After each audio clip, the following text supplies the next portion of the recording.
Posible ang malakihang taas presyo sa petrolyo sa susunod na linggo.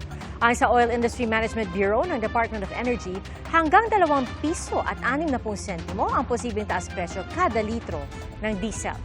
Hanggang piso at 60 sentimo naman ang posibleng taas presyo sa kada litro ng gasolina. Sa kerosene naman, hanggang 2 piso at 50 sentimo ang posibleng dagdag presyo.